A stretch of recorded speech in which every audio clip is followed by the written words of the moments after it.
Good evening बच्चों। तो कैसे हैं आप लोग। स्वागत है आपके अपने यूट्यूब चैनल जिज्ञासा क्लासेस में। मैं सुधांशु सर आज आप लोग के लिए प्राचीन इतिहास का लेक्चर 4 लेकर आया हूँ जो कि यह लुसेंट का जो है स्टैटिक्स जीके का स्पेशल तड़का लगने वाला है।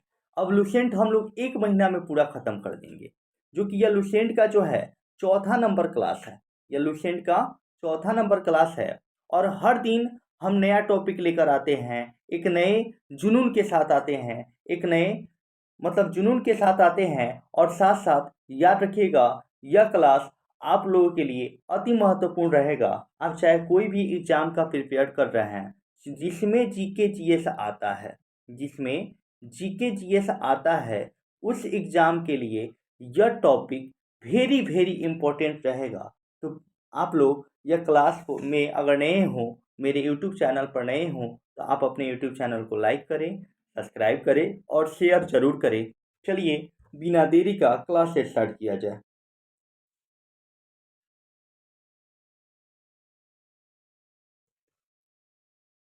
देखिए क्वेश्चन नंबर 1 कह रहा है कि बीते हुए युगों की घटनाओं के संबंध में जानकारी देने वाले स्रोतों को कहा जाता है। ऑप्शन नंबर ए कह रहा है, ध्यान दीजिएगा, ऑप्शन नंबर ए कह रहा है ऐतिहासिक स्रोत, ऑप्शन नंबर बी कह रहा है भौगोलिक स्रोत, ऑप्शन नंबर सी कह रहा है सामाजिक स्रोत और ऑप्शन नंबर डी कह रहा है राजनीतिक स्रोत। तो बाबू आप लोग ध्यान दीजिएगा कि बीते हुए युगों की घटनाओं के संबंध में जानकारी देने वाले स्रोत को हम ऐतिहासिक स्रोत कहते हैं। क्या कहते हैं? ऐतिहासिक स्रोत कहते हैं। ऐतिहासिक स्रोत कहते हैं। बाबू एकदम ध्यान दे के समझिएगा, हम क्या कहते हैं? ऐतिहासिक स्रोत कहते हैं। तो यहाँ पे ऑप्शन नंबर ए सही हो जाएगा, यानी कि बीते हुए युगों की घटनाओं के संबंध में जानकारी देने वाले स्रोत को हम क्या कहते हैं? तो याद रखिएगा, हम उस स्रोत को ऐतिहासिक स्रोत कहते हैं। चलिए यहाँ पे ऑप्शन नंबर क्या हो जाएगा? ए सही हो जाएगा। चलिए सेकेंड नंबर क्वेश्चन क्या कह रहा है, चलिए देखा जाए उसको। सेकेंड नंबर क्वेश्चन क्या कह रहा है? सेकेंड नंबर क्वेश्चन कह रहा है क्या? देखिए सेकेंड नंबर क्वेश्चन कह रहा है क्या कि निम्नलिखित में से कौन सा कथन सही है? निम्नलिखित में से कौन सा कथन सही है? ऑप्शन नंबर ए कह रहा है कि साहित्यिक स्रोत की तुलना में पुरातात्विक स्रोत अधिक प्रामाणिक होते हैं। दूसरा क्या कह रहा है क्या कि पुरातात्विक, ध्यान दीजिएगा, बी नंबर ऑप्शन कह रहा है कि पुरातात्विक स्रोत की तुलना में साहित्यिक स्रोत अधिक प्रामाणिक है। सी नंबर कह रहा है कि साहित्यिक स्रोत एवं पुरातात्विक स्रोत दोनों एक समान प्रामाणिक होते हैं। और डी नंबर कह रहा है कि साहित्यिक स्रोत की तुलना पुरातात्विक स्रोत से नहीं की जा सकती है। तो बच्चों यहाँ पर ऑप्शन नंबर ए सही होगा। क्यों सही होगा? तो ध्यान दे के समझिएगा कि इतिहास जो होता है ना, इतिहास, याद रखिएगा कि इतिहास के बारे में समझने के लिए हमको क्या जरूरी होता है? इतिहास की जानकारी के लिए पुरातात्विक स्रोत अधिक महत्वपूर्ण होते हैं। यानी कौन सा स्रोत अधिक महत्वपूर्ण होता है? तो पुरातात्विक स्रोत अधिक महत्वपूर्ण होता है। कौन सा स्रोत अधिक महत्वपूर्ण होता है? तो पुरातात्विक स्रोत जो होते हैं वह अत्यधिक महत्वपूर्ण होते हैं। तो बाबू यहाँ पे ऑप्शन नंबर कौन सा सही हो जाएगा? तो यहाँ पे ऑप्शन नंबर ए सही हो जाएगा। चलिए अब जो है तीसरा नंबर क्वेश्चन को देखा जाए। तीसरा नंबर क्वेश्चन क्या कह रहा है? तो तीसरा नंबर क्वेश्चन कह रहा है क्या? चलिए ध्यान दे के समझिएगा। थर्ड नंबर क्वेश्चन क्या कह रहा है? चलिए ध्यान दे के समझिएगा कि किस वेद में, क्वेश्चन क्या कह रहा है ध्यान दे के समझिए यहाँ पे, कि किस वेद में प्राचीन वैदिक युग की संस्कृति के बारे में सूचना दी गई है। यह आपके एसएससी एग्जाम 1999 में पूछा हुआ क्वेश्चन है। क्वेश्चन क्या कह रहा है, एक बार और रिपीट किया जाए।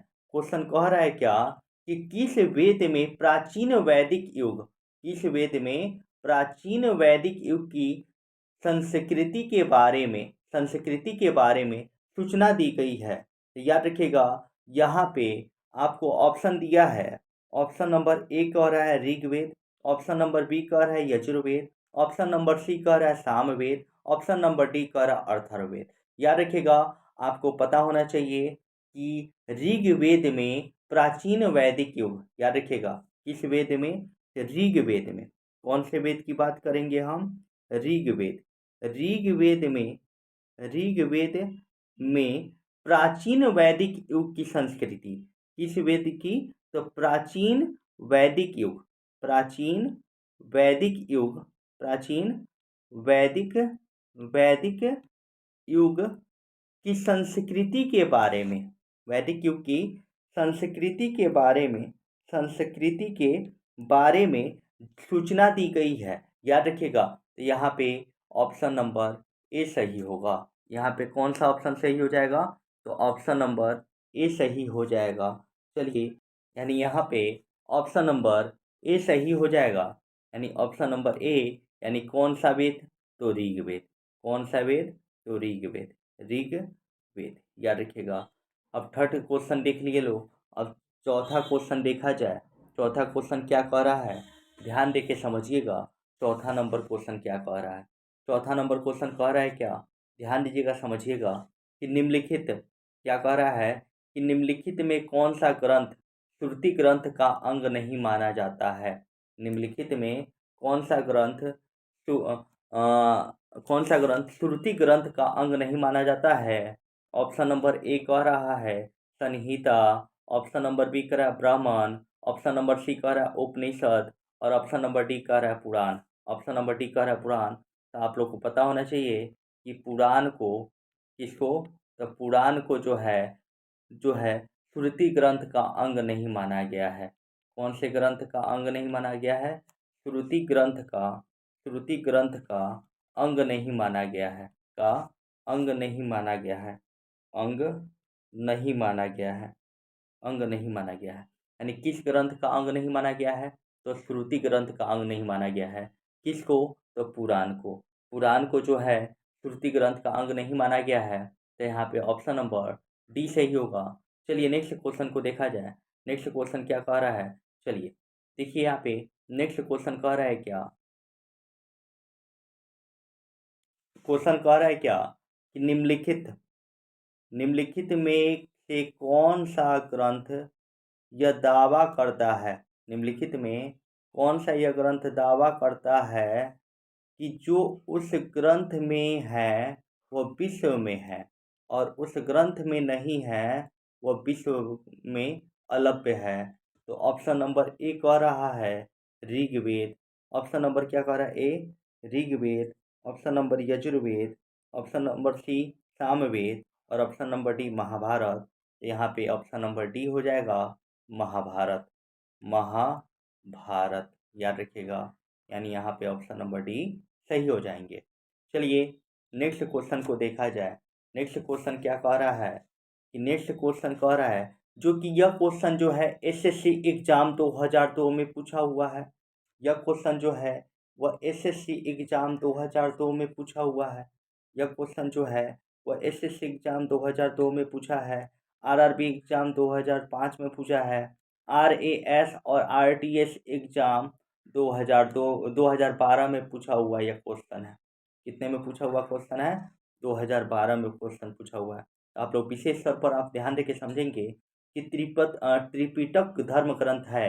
तो ऑप्शन नंबर ए कह रहा है जैनों का, ऑप्शन नंबर बी कह रहा है बौद्धों का, ऑप्शन नंबर सी कह रहा है सिखों का, और ऑप्शन नंबर डी कह रहा है हिंदुओं का। तो यहाँ पे याद रखिएगा कि यहाँ पे ऑप्शन नंबर बी सही होगा, यानी कि त्रिपिटक जो है वह बौद्धों का है, यानी बौद्ध धर्म से संबंधित है त्रिपिटक। याद रखिएगा, त्रिपिटक याद रखिएगा पाली भाषा में लिखा गया है। यह ग्रंथ त्रिपिटक जो है ना, ये किस भाषा में लिखा गया है, तो पाली भाषा में लिखा गया है। ध्यान देके समझिएगा, हर टॉपिक पढ़ाएंगे आप लोग को। आप लोग सिर्फ मेरे यूट्यूब चैनल से बने रहें। अगर मेरे यूट्यूब चैनल पर नए हों तो मेरे यूट्यूब चैनल को लाइक करें, सब्सक्राइब करें और शेयर ज़रूर करें, शेयर करना ना भूलें। ठीक है, चलिए देखिए नेक्स्ट क्वेश्चन देखा जाए। नेक्स्ट क्वेश्चन कह रहा है क्या कि जातक का संबंध, क्या कह रहा है कि जातक का संबंध जो है जातक। जातक का किसका ग्रंथ है? जातक किसका ग्रंथ है? ऑप्शन नंबर ए कह रहा है वैष्णव का, ऑप्शन नंबर बी कह रहा है जैन का, ऑप्शन नंबर सी कह रहा है बौद्ध का, और ऑप्शन नंबर डी कह रहा है शैव का। तो याद रखिएगा, यहाँ पे जातक किसका ग्रंथ है? तो यह ऑप्शन नंबर सी हो जाएगा, यानी बौद्ध का ग्रंथ, धर्म ग्रंथ है, बौद्ध का ग्रंथ है। और यह एग्जाम किस एग्जाम में पूछा है? तो RRB एग्जाम 2003 में पूछा हुआ यह क्वेश्चन है। तो ध्यान देकर इस सेशन को पढ़िएगा, क्योंकि यह हर एग्जामिनेशन में क्वेश्चन आता है। तो ध्यान दे के आप लोग यह वीडियो को देखिएगा। जो वीडियो अगर समझ में नहीं है तो आप लोग हमारे कमेंट करके आप लोग क्वेश्चन का डिटेल पूछ सकते हैं। चलिए, अगर आप इसका PDF चाहते हैं, जो क्लास चल रहा है इसका आप PDF चाहते हैं, तो PDF के लिए आप मेरे टेलीग्राम चैनल जिज्ञासा क्लासेस से जुड़कर आप PDF प्राप्त कर सकते हैं। और हमेशा जो है आप लोग का अब लाइव क्लास भी प्रारंभ होने वाला है। लाइव क्लास भी प्रारंभ होने वाला है। शाम शाम 7 बजे से आप लोग का लाइव क्लास जो है अगले 15 तारीख से प्रारंभ होने वाले हैं। और साथ साथ स्पेशल 10th क्लास का भी बैच स्टार्ट होने वाला है। तो आप लोग कि अगर भाई बहन हो तो आप लोग फ्री में यूट्यूब चैनल पर 10th के लिए सुबह 8 बजे से लाइव क्लास चलेंगे। और GK GS जो कि लुसेंट के बुक के लिए शाम 7 बजे से जो है वह लाइव क्लास चलेगा। ठीक है, कितने तारीख से प्रारंभ होगा? तो 15 मार्च से यह बैच प्रारंभ होने वाला है। तो आप लोग यह यूट्यूब चैनल को लाइक करें, सब्सक्राइब करें और शेयर करना न भूलें। चलिए देखिए क्वेश्चन क्या कह रहा है।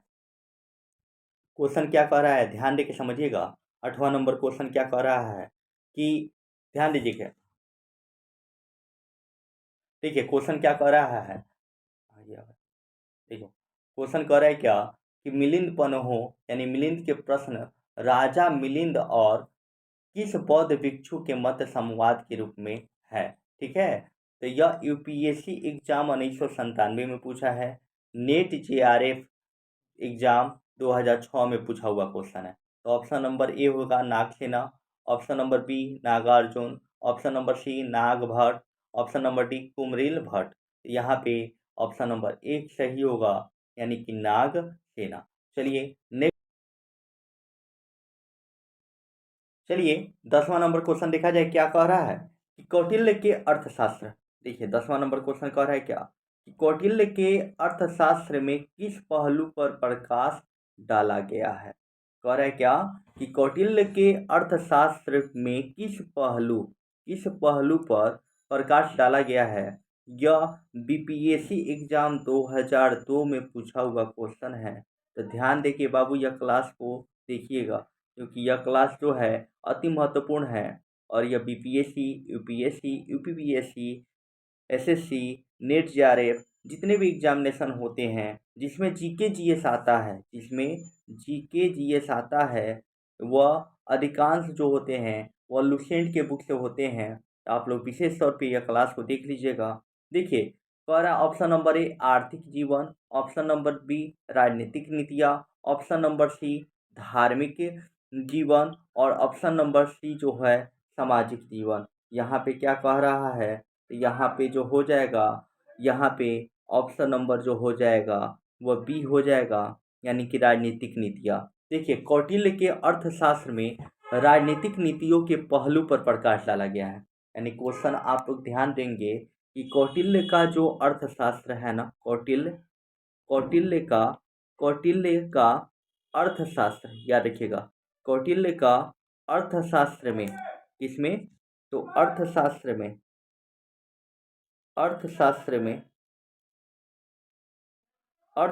में जो है ना, वह याद रखिएगा किस पहलू को देखा गया है, किस पहलुओं पर प्रकाश डाला गया है। तो राजनीतिक पहलू। कौन से पहलू, तो राजनीतिक पहलू पर प्रकाश डाला गया है। किस पहलू पर प्रकाश डाला गया है, तो राजनीतिक पहलू पर प्रकाश डाला गया है।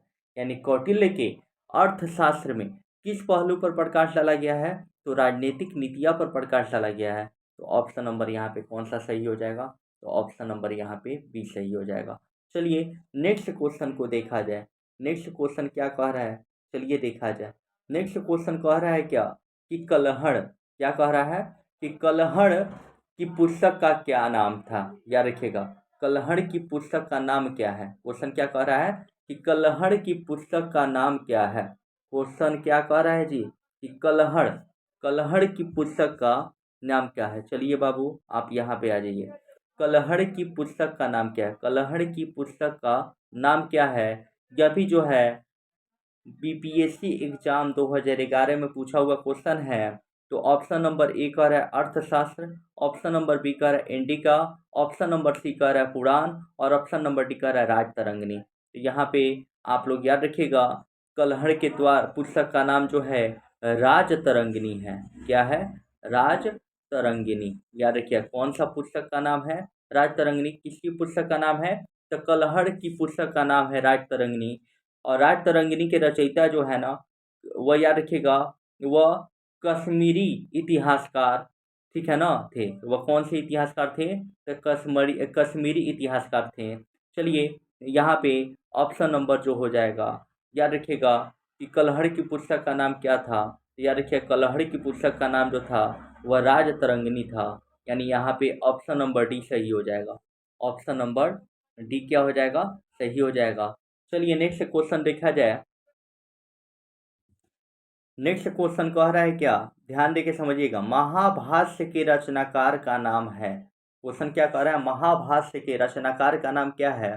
तो option number A Kautilya, option number B Patanjali, option number C Kalidas, option number D Bharavi. तो याद रखिएगा, याद रखिएगा, यहाँ पे क्वेश्चन क्या कह रहा है कि महाभाष्य के रचनाकार का नाम है पतंजलि। क्या नाम है, पतंजलि। क्या नाम है, पतंजलि नाम है। क्या रखिएगा, क्या रखिएगा, क्या नाम है, पतंजलि। चलिए नेक्स्ट क्वेश्चन को देखा जाए। नेक्स्ट क्वेश्चन क्या कह रहा है कि अष्टाध्यायी, याद रखिएगा यहाँ पे क्या कह रहा है, अष्टाध्यायी, सॉरी बच्चों, यहाँ पे क्या कह रहा है, देखिए कह रहा है क्या कि अष्टाध्यायी, अष्टाध्यायी, सॉरी,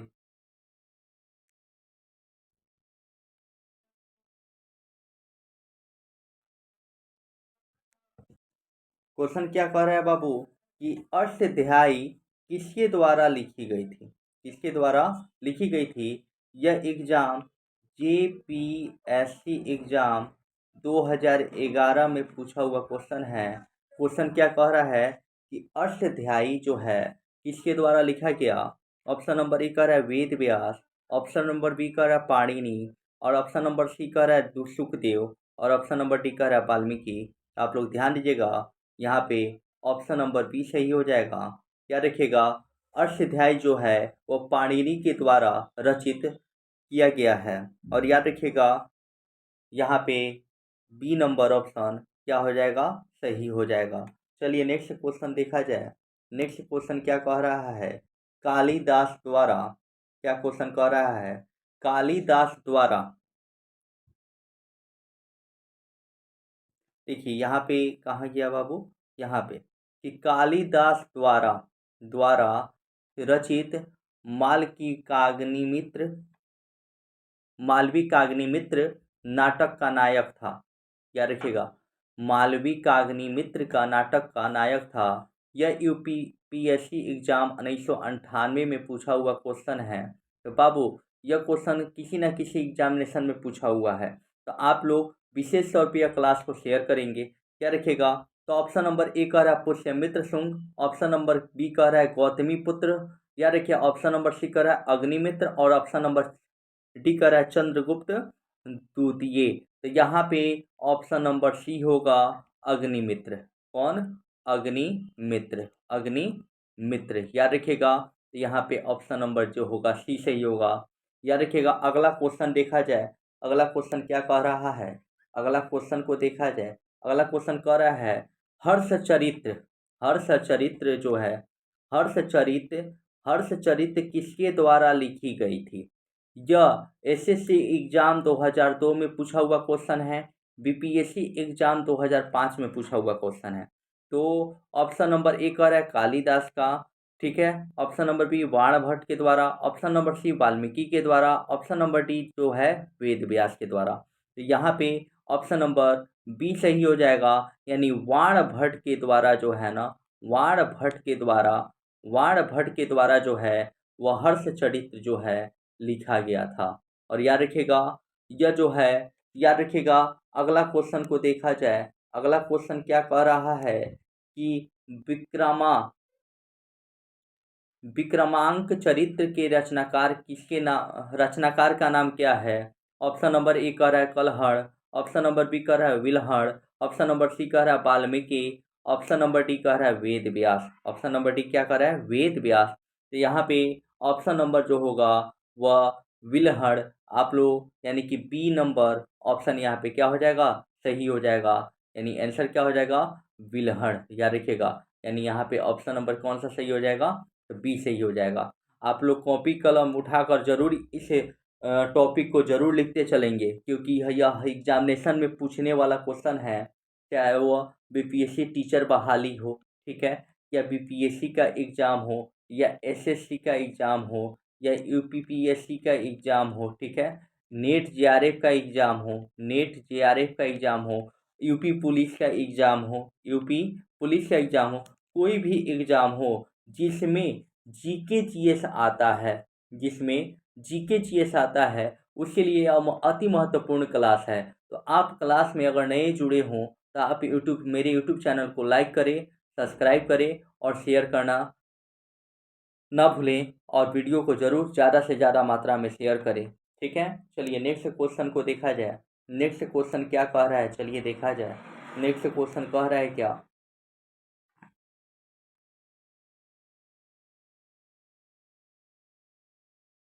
देखिए क्वेश्चन क्या कह रहा है, यहाँ पे ध्यान देके समझेंगे कि चंद बरताई द्वारा रचित ग्रंथ का नाम क्या है।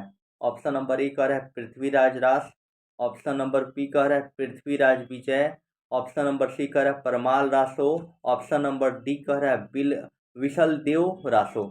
यहाँ पे ऑप्शन नंबर ए सही हो जाएगा, यानी पृथ्वीराज रास हिंदी भाषा में लिखा एक महाकाव्य है। पृथ्वीराज जो रासो हिंदी भाषा में लिखा हुआ, हिंदी भाषा में लिखा हुआ, भाषा में लिखा हुआ,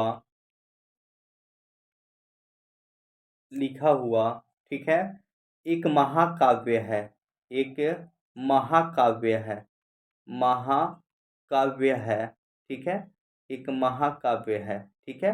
ध्यान दीजिएगा, याद रखिएगा कि हिंदी भाषा पृथ्वीराज रास जो है वह हिंदी भाषा में लिखा गया एक महाकाव्य है। चलिए नेक्स्ट क्वेश्चन को देखा जाए।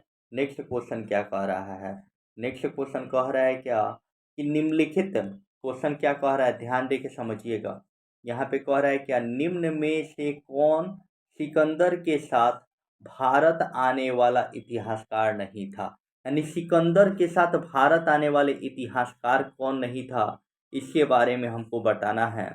याद रखिएगा, ऑप्शन नंबर ए कह रहा है नियाकर्स, ऑप्शन नंबर बी कह रहा है एनासिक्रिटिस, ऑप्शन नंबर सी कह रहा है एरिस्टोबुल्स, ऑप्शन नंबर डी कह रहा है डाइमेकस। याद रखिएगा, तो यहाँ पे ऑप्शन नंबर डी सही हो जाएगा, ऑप्शन नंबर डी सही हो जाएगा। देखिए अब टाइमेकस, डाइमेकस के बारे में थोड़ा सा हम लोग समझ लिया जाए। टाइमेकस के बारे में हम लोग थोड़ा सा समझ लिया जाए कि टाइमेकस जो था ना, वह पाटलिपुत्र में मौर्य शासक बिंदुसार, मौर्य शासक बिंदुसार जो था उनके अमित्र गाथा के दरबार के राजदूत थे। अमित्र गाथा के दरबार के राजदूत बने। याद रखिएगा। चलिए नेक्स्ट क्वेश्चन देखा जाए। नेक्स्ट क्वेश्चन क्या कह रहा है, ध्यान देके समझिएगा कि कह रहा है क्या, निम्नलिखित में से किस विदेशी यात्री ने भारत का दौरा सबसे किया? यह एसएससी एग्जाम,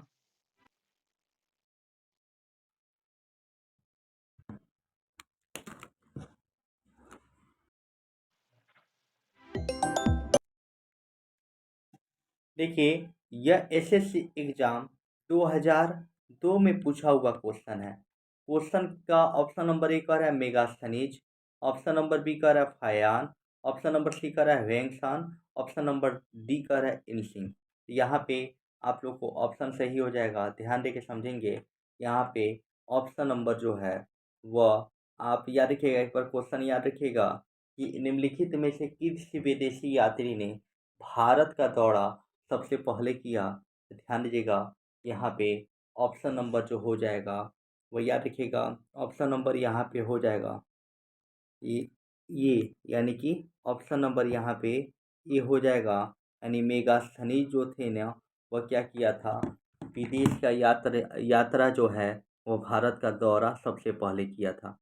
चलिए नेक्स्ट क्वेश्चन कह रहा है क्या, नेक्स्ट क्वेश्चन कह रहा है कि मेगास्थनीज, क्वेश्चन क्या कह रहा है कि मेगास्थनीज का पुस्तक का नाम क्या था या क्या है। यह पीपीएससी एग्जाम 2005 में पूछा हुआ क्वेश्चन है। देखिए मेरे द्वारा जितने भी क्वेश्चन करवाया जाएगा वह कोई ना कोई एग्जामिनेशन में पूछा हुआ होगा, और साथ साथ यह प्राचीन इतिहास का प्राचीन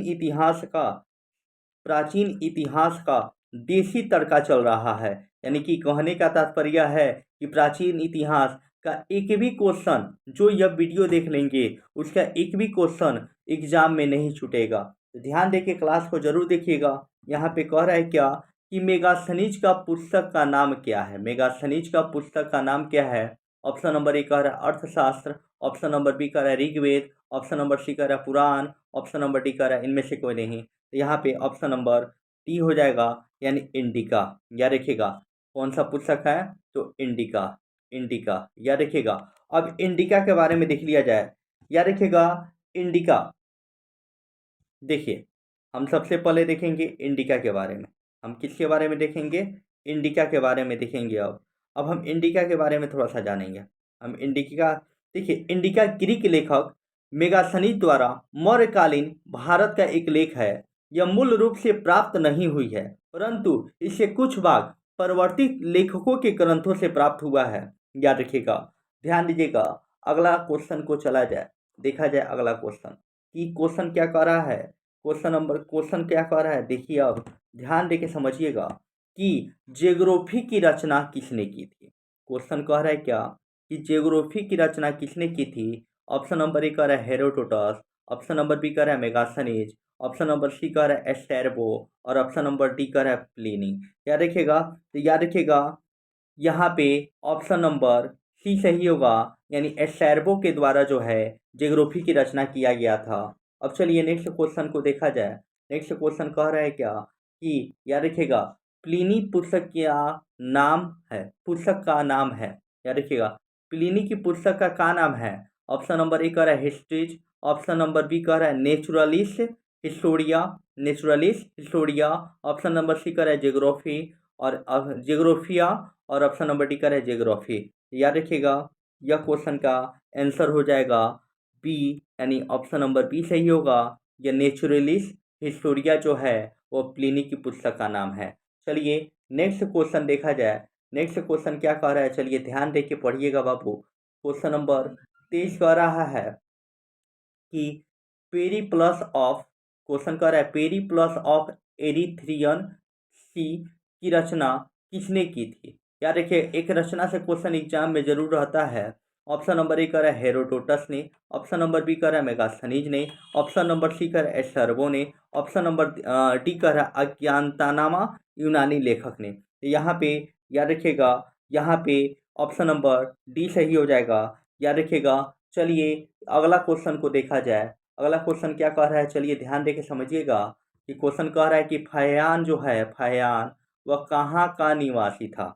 फयान जो था वह कहाँ का निवासी था। ऑप्शन नंबर ए कह रहा है भूटान, ऑप्शन नंबर बी कह रहा है अमेरिका, ऑप्शन नंबर सी कह रहा है चीन, ऑप्शन नंबर डी कह रहा है वर्मा। याद रखिए आप लोग को बच्चा बच्चा को पता है कि फयान जो है वह चीन का निवासी था। कहाँ का निवासी था, तो चीन का निवासी था। और याद रखिएगा फयान एक चीनी यात्री था। फयान जो थे वह एक चीनी यात्री थे, चीनी यात्री। याद रखिएगा फयान कौन थे, तो चीनी यात्री थे, चीनी यात्री थे।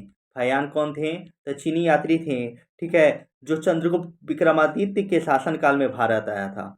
जो चंद्रगुप्त विक्रमादित्य विक्रमादित्य द्वितीय के शासनकाल में कहाँ आए थे? तो अपने भारत में आए थे। कहाँ आए थे? तो भारत में आए थे। याद रखिएगा 399 ईस्वी से लेकर 412 ईस्वी तक ही इन्होंने 399 याद रखिएगा 399 ईस्वी से याद रखिएगा 399 ईस्वी से 412 ईस्वी 399 ईस्वी से 412 ईस्वी तक यह भारत रहे। कौन? तो याद रखिएगा फयान। फयान कौन थे? तो चीनी यात्री थे। कौन थे? तो चीनी यात्री थे, जो कब से कब तक भारत में रहे थे? याद रखिएगा 399 ईस्वी से लेकर 412 ईस्वी तक वह कहाँ रहे थे? तो भारत में रहे थे।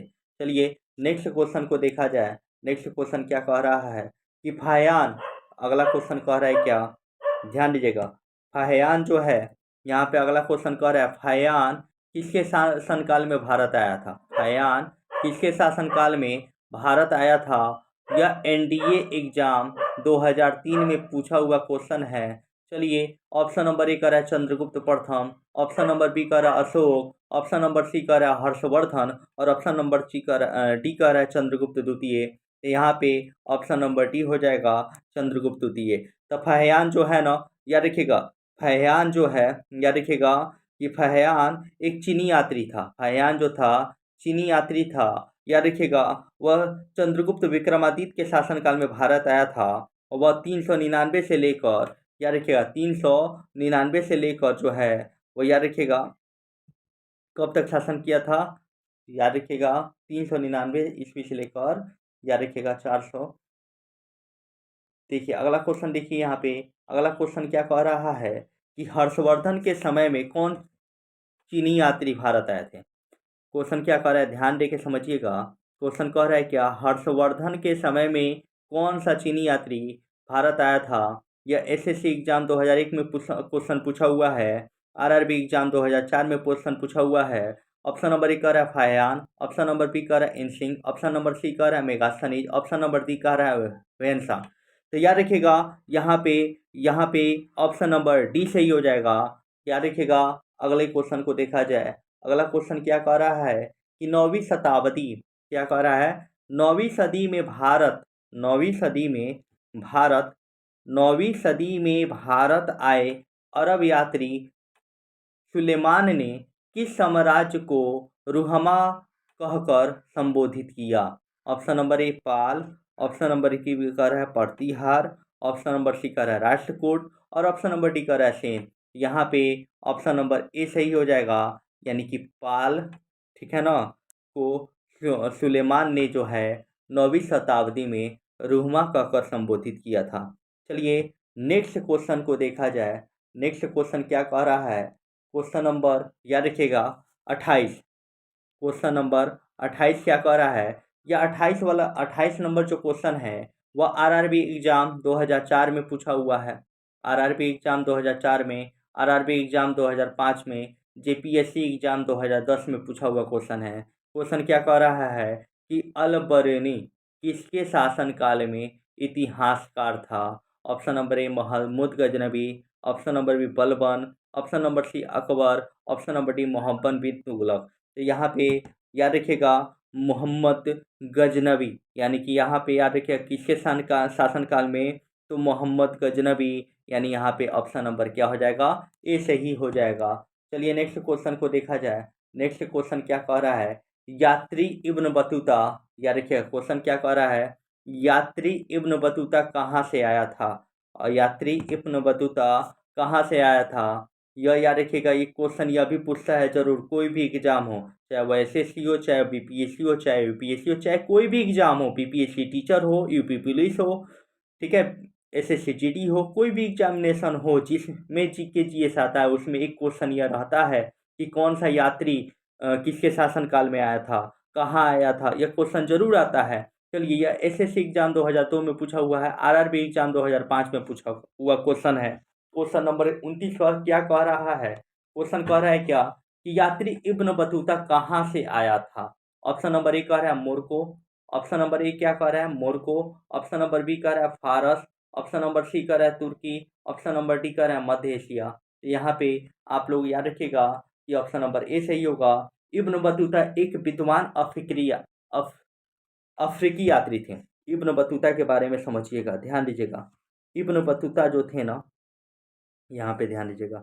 इब्न बतूता जो थे, इब्न बतूता यहाँ पे है। इब्न बतूता जो थे ना, वो याद रखिएगा, अफ्रीकी यात्री थे। अफ्रीकी अफ्रीकी यात्री थे।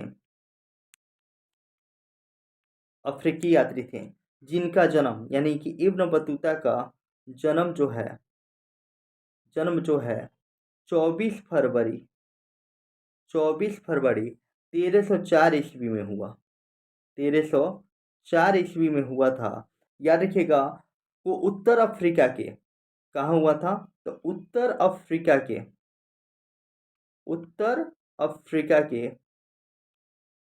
अफ्रीका के मोरक्को नामक स्थान पर हुआ था। कहाँ हुआ था? मोरक्को नामक स्थान पर हुआ था। मोरक्को नामक स्थान पर हुआ था। बाबू ध्यान दीजिएगा, मोरक्को प्रदेश के प्रसिद्ध नगर तांजियार में हुआ था। लेकिन आप याद ध्यान दीजिएगा, तो वहीं यहाँ पे क्वेश्चन क्या कह रहा है कि यात्री इब्न बतूता कहाँ से आया था? Option number A Morocco, option number B फारस, ऑप्शन नंबर सी तुर्की और ऑप्शन नंबर डी मध्य एशिया। तो याद रखिएगा, यहाँ पे ऑप्शन नंबर ए सही होगा, मोरक्को से आए थे। चलिए अगला क्वेश्चन को देखा जाए। अगला क्वेश्चन क्या कह रहा है कि क्वेश्चन नंबर अगला कह रहा है क्या? देखिए, यहाँ पे कह रहा है कि दक्षिण अफ्रीकी यात्री इब्न बतूता किसके शासन काल में भारत आए थे? ये याद रखिएगा, आरआरबी एग्जाम 2005 में पूछा हुआ क्वेश्चन है। ऑप्शन नंबर ए कह रहा है हुमायूं, ऑप्शन नंबर ए क्या कह रहा है? हुमायूं। ऑप्शन नंबर बी कह रहा है अकबर, ऑप्शन नंबर सी कह रहा है Mohammad bin Tughlaq, option number D कह रहा है अलाउद्दीन खिलजी। यहाँ पे ऑप्शन नंबर डी सही, सॉरी, ऑप्शन नंबर डी सही नहीं होगा, यहाँ पे ऑप्शन नंबर सी सही होगा। यानी कि मोहम्मद बिन तुगलक के शासनकाल में इब्न बतूता जो है वह कहाँ आए थे? तो भारत आए थे। नेक्स्ट क्वेश्चन को देखा जाए। 31 नंबर क्वेश्चन क्या कह रहा है? फारस के सुल्तान मिर्जा शाहरुख के राजदूत अब्दुर्रज्जाक 1443 से 44 ईस्वी ने किस विजयनगर सम्राट के शासनकाल में विजयनगर की यात्रा की थी? ऑप्शन नंबर ए कह रहा है देवराज प्रथम, ऑप्शन नंबर बी कह रहा है देवराज द्वितीय, ऑप्शन नंबर सी कह रहा है कृष्णदेव राय, ऑप्शन नंबर सी क्या कह रहा है? कृष्णदेव राय। ऑप्शन नंबर डी कह रहा है, क्या लिखा है? सदाशिव राय। सदाशिव राय, याद रखिएगा, सदाशिव राय, याद रखिएगा। तो ऑप्शन नंबर यहाँ पे बी सही हो जाएगा। बी कौन सा है? तो याद रखिएगा, बी में कौन है? तो याद रखिएगा, यहाँ पे बी सही हो जाएगा, यानी ऑप्शन नंबर बी सही हो जाएगा, देवराय प्रथम। याद रखिएगा, ऑप्शन नंबर बी सही हो जाएगा, देवराय प्रथम। देखिए, देवराय प्रथम फारस के सुल्तान मिर्जा शाहरुख के राजदूत, ठीक है, अब्दुर्रज्जक ने देवराय प्रथम विजयनगर सम्राट के शासनकाल में क्या किया था? विजयनगर की यात्रा किया था। चलिए ध्यान देके समझिएगा, अगला क्वेश्चन क्या कह रहा है? अगला क्वेश्चन क्या कह रहा है? क्वेश्चन क्या कह रहा है कि भारतीय पुरातत्व सर्वेक्षण, ठीक है, की स्थापना कब हुई थी? भारतीय पुरातत्व सर्वेक्षण की स्थापना कब हुई थी? याद रखिएगा, ऑप्शन नंबर ए 1784 में, ऑप्शन नंबर बी 1800 ईस्वी में, ऑप्शन नंबर सी 1857 में, ऑप्शन नंबर डी 1861 में। तो यहाँ पे याद रखिएगा, यहाँ पे ऑप्शन नंबर डी सही होगा, यानी 1861 में। याद रखिएगा, 1861 में, याद रखिएगा क्या हुआ था? तो भारतीय पुरातत्व सर्वेक्षण की स्थापना हुआ था। याद रखिएगा, याद रखिएगा। अगला क्वेश्चन कह रहा है क्या कि अगला क्वेश्चन क्या कह रहा है कि भारतीय पुरातत्व, याद रखिए क्वेश्चन क्या कह रहा है, ध्यान देके समझिएगा, कि भारतीय पुरातत्व का जनक, याद रखिए, किसे कहा जाता है? Option number A Alexander Cunningham, option number B James Prinsep, option number C John Marshall, option number D Mortimer Wheeler. याद रखिएगा, तो यहाँ पे ऑप्शन नंबर ए सही हो जाएगा, अलेक्जेंडर कनिंघम को भारतीय पुरातत्व सर्वेक्षण विभाग का जनक कहा जाता है। चलिए नेक्स्ट क्वेश्चन देखा जाए। नेक्स्ट क्वेश्चन क्या कह रहा है? 34 नंबर क्वेश्चन क्या कह रहा है? निम्नलिखित विद्वानों में से हड़प्पा सभ्यता का सर्वप्रथम खोजकर्ता सर्वप्रथम खोजकर्ता कौन था? यह एसएससी एग्जाम 1999 में पूछा हुआ क्वेश्चन है। इसमें ऑप्शन नंबर ए कह रहा है sir John Marshall, option number B कह रहा है R D Banerjee, option number C कह रहा है A Cunningham, option number D कह रहा है ऑप्शन नंबर डी कह रहा है Dayaram Sahni. Option number D क्या कह रहा है? दयाराम साहनी। याद रखिएगा अगला क्वेश्चन का आंसर हो जाएगा दयाराम साहनी। याद रखिएगा यहाँ पे ऑप्शन नंबर जो हो जाएगा डी सही हो जाएगा, यानी कि दयाराम साहनी। देखिए हड़प्पा सभ्यता की खोज 1921 ईस्वी में, याद रखिएगा दयाराम साहनी, देखिए 1921 में दयाराम साहनी, सॉरी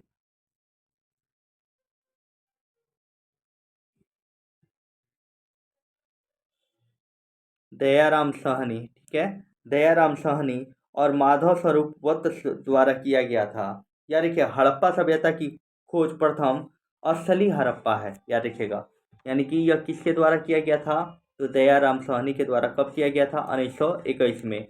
याद रखिए अलग क्वेश्चन को देखा जाए, अगला क्वेश्चन का कह रहा है क्या कि हड़प्पा सभ्यता की खोज किस वर्ष हुआ था? तो अब ये बताया है। ऑप्शन नंबर ए कह रहा है 1901, ऑप्शन नंबर बी कह रहा है ऑप्शन नंबर ए कह रहा है 1901, ऑप्शन नंबर बी कह रहा है 1921, ऑप्शन नंबर सी कह रहा है 1935 और ऑप्शन नंबर डी कह रहा है 1942। तो प्यारे बच्चों यहाँ पे ऑप्शन नंबर बी सही हो जाएगा, यानी कि 1921 में याद रखिएगा हड़प्पा सभ्यता की खोज हुई थी। हड़प्पा सभ्यता की खोज किनके द्वारा? तो दयाराम साहनी के द्वारा, दयाराम साहनी के द्वारा किया गया था। याद रखिएगा एक चीज़ बात आप ध्यान देके समझिएगा कि sir John martial, sir John martial, sir John sir John martial, ठीक है, सर जॉन मार्शल, ठीक है, के निर्देशन में हड़प्पा सभ्यता का उत्खनन कार्य शुरू हुआ। निर्देशन में हड़प्पा काल का, क्या देखिए निर्देशन में हड़प्पा सभ्यता का उत्खनन प्रारंभ हुआ। हड़प्पा सभ्यता का उत्खनन प्रारंभ हुआ। हड़प्पा सभ्यता का क्या हुआ? उत्खनन प्रारंभ हुआ। किसके निर्देशन में? तो याद रखिएगा सर जॉन मार्शल के निर्देशन में। 1921 में दयाराम साहनी ने क्या किया था? तो हड़प्पा सभ्यता की खोज की थी। याद रखिएगा अगला क्वेश्चन को हम लोग देखा जाए। अगला क्वेश्चन क्या कह रहा है कि 36 नंबर क्वेश्चन कह रहा है क्या? ध्यान देके समझेंगे। 36 नंबर क्वेश्चन क्या कह रहा है कि सिंधु घाटी सभ्यता की खोज निकालने में जिन दो भारतीयों का नाम जुड़ा है वे हैं। यह एग्जाम CGPCS एग्जाम 2003 में पूछा हुआ यह क्वेश्चन है। देखिए मेरे द्वारा जितने भी क्वेश्चन करवाएंगे जाएंगे या किसी न किसी एग्जामिनेशन में पूछा हुआ क्वेश्चन होगा जो कि आपके लिए वेरी वेरी इंपॉर्टेंट रहेगा। तो इसलिए इस सेशन को आप विशेष तौर पर देखें और कलम कॉपी उठाकर यह क्वेश्चन को नोट कर लें। चलिए ऑप्शन नंबर ए कह रहा है दयाराम साहनी एवं रखाल दास बनर्जी के द्वारा। ऑप्शन नंबर बी कह रहा है जॉन मार्शल एवं Ishwari Prasad. Option number C कह रहा है आशीर्वादी लाल श्रीवास्तव एवं रंगनाथ राव द्वारा। ऑप्शन नंबर सी कह रहा है माधव स्वरूप वत्स एवं, या देखिए माधव स्वरूप वत्स एवं BB राव द्वारा। यहाँ पे ऑप्शन नंबर ए सही हो जाएगा, यानी कि सिंधु घाटी सभ्यता को खोज निकालने के लिए जिन दो भारतीयों का नाम जुड़े हैं वह राखाल दास बनर्जी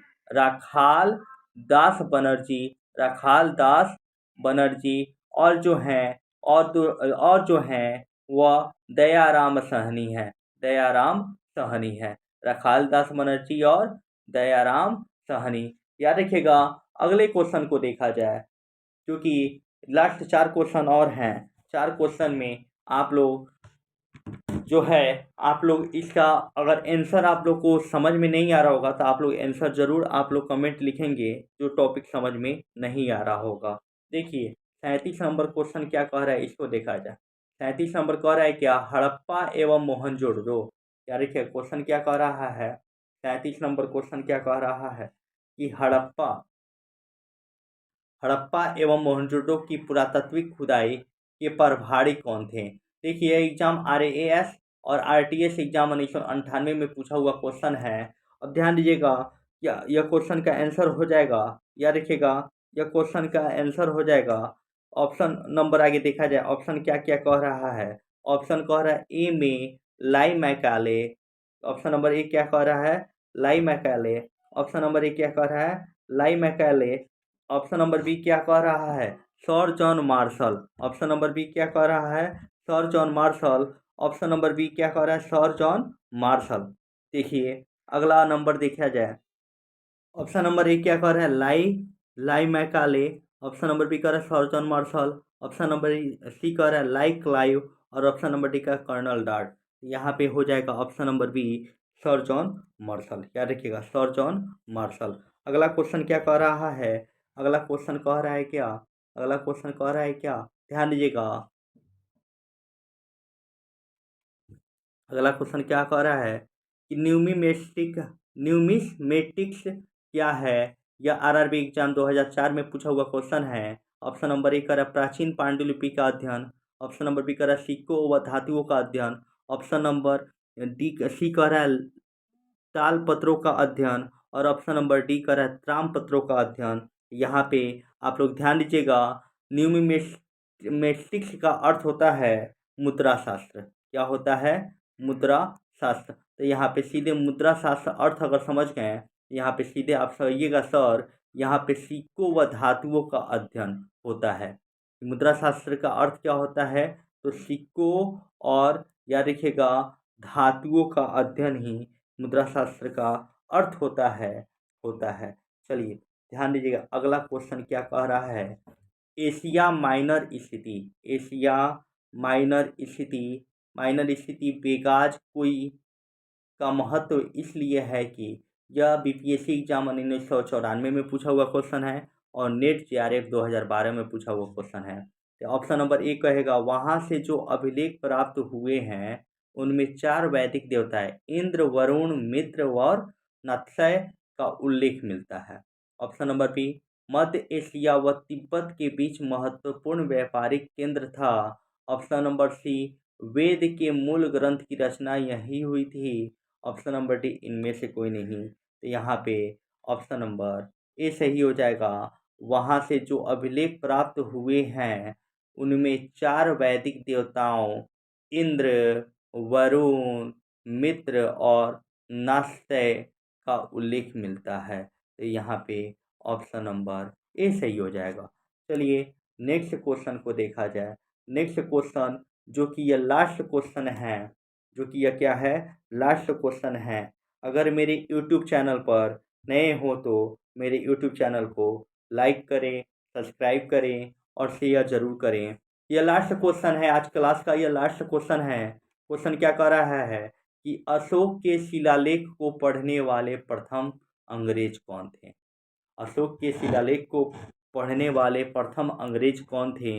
यह CGPCS 2003 में पूछा हुआ क्वेश्चन है, BPSC 2008 में पूछा हुआ क्वेश्चन है, SSC 2012 में पूछा हुआ क्वेश्चन है।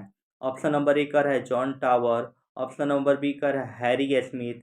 ऑप्शन नंबर सी कर है Charles Metcalfe. Option number D कर रहा है जेम्स प्रिंसेस, जेम्स प्रिंसेस। तो यहाँ पे ऑप्शन नंबर डी सही हो जाएगा। जेम्स प्रिंसेप जो हैं वह अशोक के शिलालेख को पढ़ने वाले प्रथम अंग्रेज थे। याद रखिएगा, अंग्रेज थे। चलिए यहाँ तक, जहाँ तक मेरा ख्याल है आज टॉप 40 क्वेश्चन में से आप लोग को कोई क्वेश्चन में दिक्कत नहीं होगा। आप लोग को प्रतिदिन इतिहास का तड़का लेकर लाता हूँ, प्राचीन इतिहास, जो कि आपका एक लक्ष्य लेकर चला हूँ, जो कि लुसेंट आपका पूरा कवर करा दिया जाए। जो कि हमेशा जो है लुसेंट में कोई ना लुसेंट आपका अगर मजबूत हो गया तो आपका लगभग GK GS मजबूत हो जाएगा। प्यारे बच्चों, अगर मेरे यूट्यूब चैनल पर नए हो तो मेरे यूट्यूब चैनल को लाइक करें, सब्सक्राइब करें, शेयर करें। और अंतिम में जाते जाते जय हिंद, जय भारत। फिर कल मिलते हैं एक नए जुनून और एक नए अभिधा उद्देश्य के साथ। चलिए यहाँ तक बनने के लिए बहुत बहुत धन्यवाद प्यारे बच्चों। चलिए फिर कल मिलते हैं। जय हिंद, जय भारत।